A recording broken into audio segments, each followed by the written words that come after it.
Hello everyone, this is Cameron with ReadySetRetail. I'll be showing you ReadySetRetail's auto-fulfillment utility. This allows you to use reorder points and target quantities to automatically make transfer requests.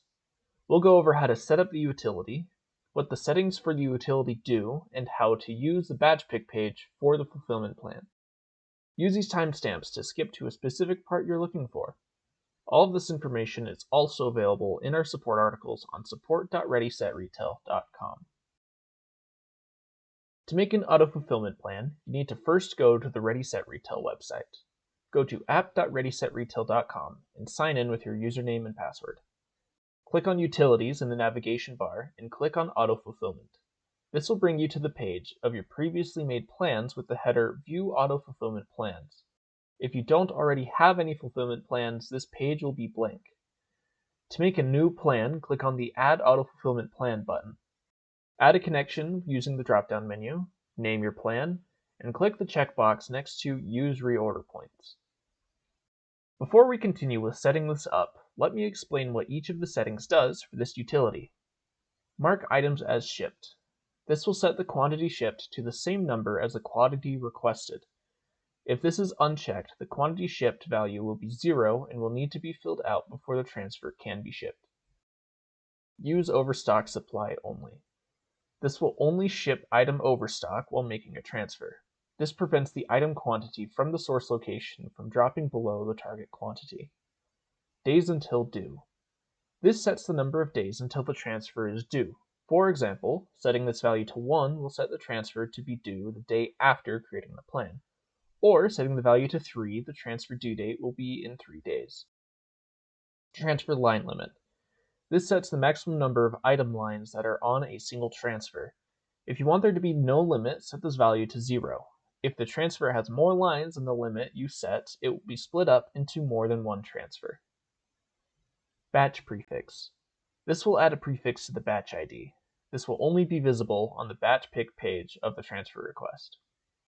Source location. This will be populated with locations you have under your Heartland account after you choose a connection. This will set the chosen location to be the source of the items where the transfers are made. Location, vendor, and item filters. This can be used to restrict the transfer made to specific locations, vendors, and items. Each filter line can only handle one setting at a time, so to add a filter for multiple settings, you'll have to add multiple lines. These will auto-populate with settings from your Heartland account and include all of Heartland's default fields and any custom fields you may have made. When using location filters, it is recommended to use the Any condition when using location ID or name to get the best results. If you're using location custom fields, then using the All condition can work. The item filters can use any item value. For example, default cost, current price, group, style name, and so forth. Multiplier. This will multiply the recommended value by whatever value you add to this field. For example, you are about to go into the busy season and you want to double the amount of product you are shipping in each transfer.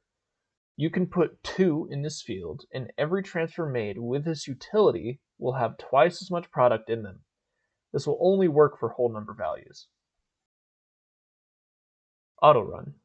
While enabled, this will run the utility on the specified day and time you have set in the day of week and time to run Eastern Time fields. When disabled, the utility will only run when you manually run it. Due to back-end processes with Heartland, we have run into some issues with running this utility at 7 a.m. on the hour. If you would like to run this around that time, just set it for a minute or two after 7 o'clock, like 7:01 or 7:02 for best results. Is active.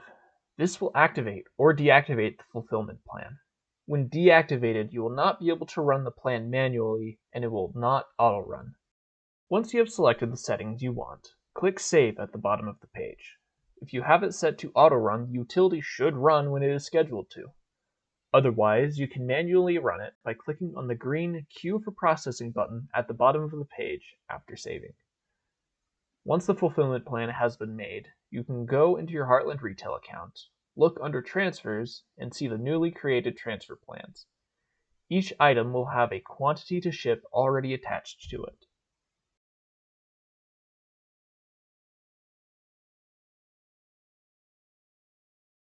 The batch pick page is a useful tool that helps with picking items for multiple transfers at the same time. This allows you to change items shipped quantities for each transfer made on a single page. To access the batch pick page, you need to click on the Pick Last Batch button next to the fulfillment plan. This page will show you each bin that was made by the utility sorted by their number, their transfer number, where the items are going to and where they are coming from, the number of each item on hand, and how many are required for the location. On the right side of the page, you will see a number box with an Update button next to it, under the Picked heading. These can be used to change the quantity of each item set for the shipments. If you would like to change the quantity, use the plus or minus sign on either side of the number, or enter the number manually. Once you have inputted the quantity you want to ship, click the Update button. This will save your new value. You must use the Update button next to the number box you just changed, or it will not be updated. Also, you can only update one quantity at a time. When you look up the transfer in Heartland, you will see the values were automatically updated for you. And that's it. Thanks for watching. If you have any questions, feel free to contact us at support@ReadySetRetail.com. You can also find all of this information on our support articles at support.ReadySetRetail.com. For more tutorials like this one, check out our YouTube channel.